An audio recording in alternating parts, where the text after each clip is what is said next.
미가 5장은 미가의 두 번째 단편 예언집 가운데 제 3부입니다.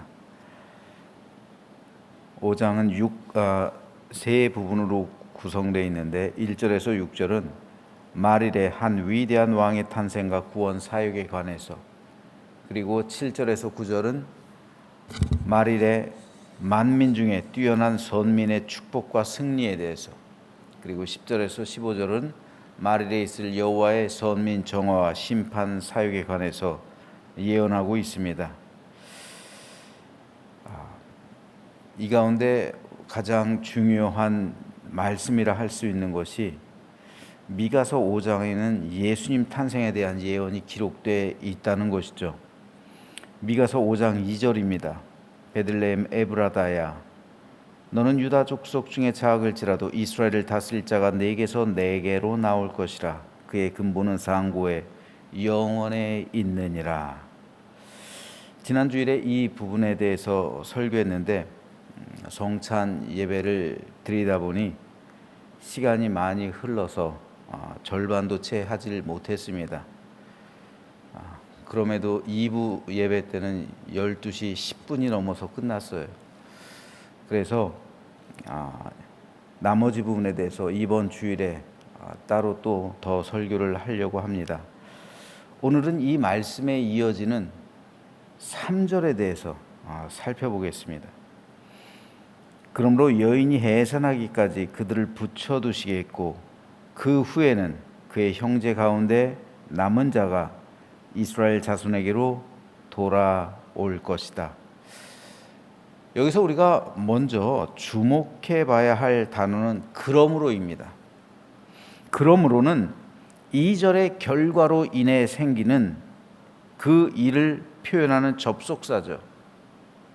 그리고 2절은 메시아의 탄생에 관한 예언입니다. 따라서 3절을 시작하는 그러므로는 예수 그리스도, 즉 메시아가 탄생한 이후에 벌어질 일에 대해서 예언하고 있는 겁니다. 여기서 선지자 미가는 메시아가 탄생하기까지 두 가지 일이 있을 것이라고 예언하는데, 첫째는 여인이 해산하기까지 그들을 붙여두실 것이다 라는 예언이고요, 둘째는 그의 형제 가운데 남은 자가 이스라엘 자손에게로 돌아오게 될 것이라는 예언입니다. 즉 메시아는 여인이 해산함으로 오게 되는데, 임하게 되는데, 여기서 말하는 여인이란 이사야 선지자가 예언하고 있는 그 여인, 즉 동정녀를 일컫는 말이에요. 보라, 처녀가 잉태하여 아들을 낳을 것이요. 이 여인, 이 동정녀, 이 처녀를 지금 미가 선지자 역시 여인으로 일컬어 말하고 있는 겁니다. 즉 메시아는 이 여인, 즉 처녀, 동정녀의 몸에서 나실 것이라는 사실 역시 미가 또한 예언하고 있는 겁니다. 이사야도 예언하고 있고 미가도 예언하고 있는 거예요.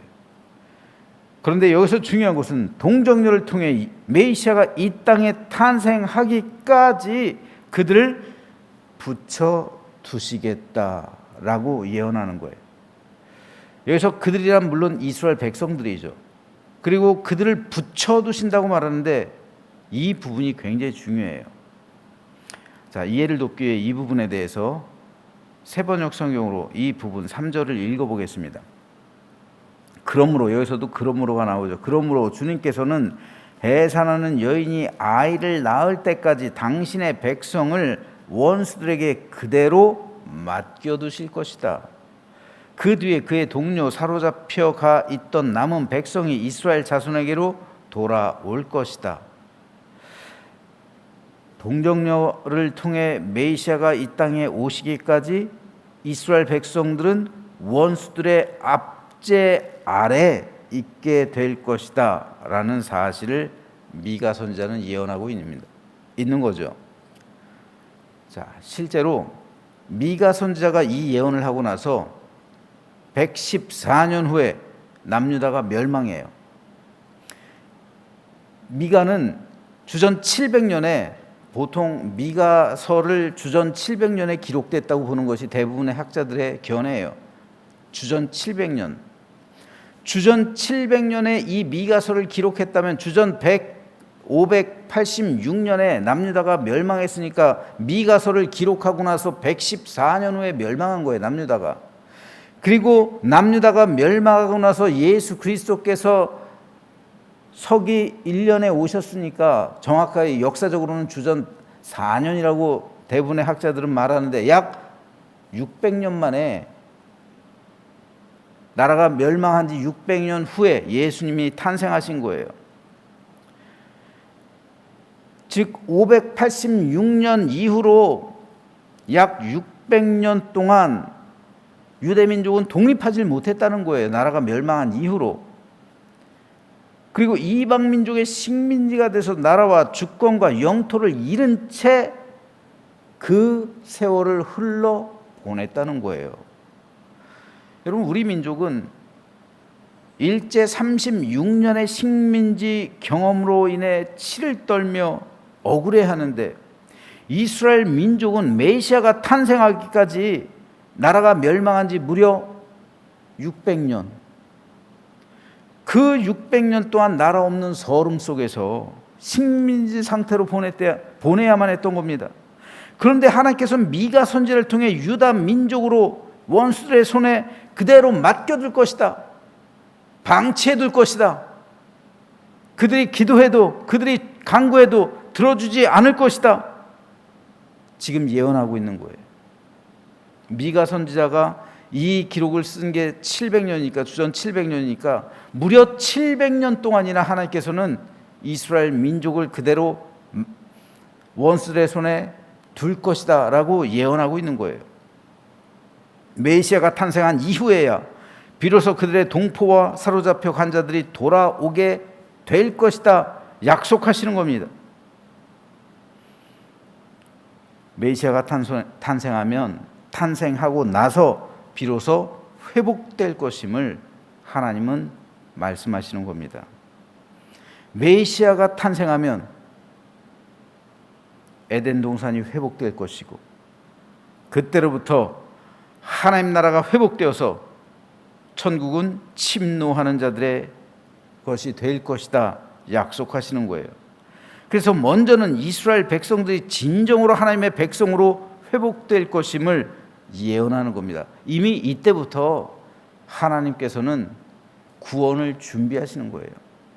예수님을 통한 전 인류의 구원을 준비하시는 것이고, 그리고 이스라엘 나라가 제사장 나라, 더 이상 제사장 나라가 될 수 없음을 하나님께서 아시고 이제 예수 그리스도를 통한 십자가 구속의 완성을 바라보시면서 이미 미가 선지자 때로부터 그 구원을 바라보시는 거예요. 그리고 메시아를 통한 전 인류적인 구원, 그리고 그 구원을 통한 하나님 나라의 회복을 하나님께서는 미가 선지자를 통해 말씀하고 있는 겁니다. 그래서 예수님의 1차 사역이 먼저는 유대인들이었어요. 그리고 주님은 복음을 땅 끝까지 전파하라고 제자들에게 말씀하심으로 그때로부터 하나님께로 나오는 모든 이방 족속 또한 형제가 될 것이고 모든 인류의 근원이 되는 죄의 문제의 근원이 되는 이 죄의 문제가 해결받고 구원에 이를 것임을 약속하고 있는 겁니다. 따라서 오늘 우리가 생각해 봐야 할 것은 예수님이 탄생하기까지 이스라엘 민족은 미가 선지자 이 예언 이후로 무려 700년 동안이나 기다려야 했다는 사실입니다. 그 기나긴 기간 동안 그들은 고통을 받은 거예요. 하나님께서 그들을 그 원수들의 손에 맡겨두신 겁니다.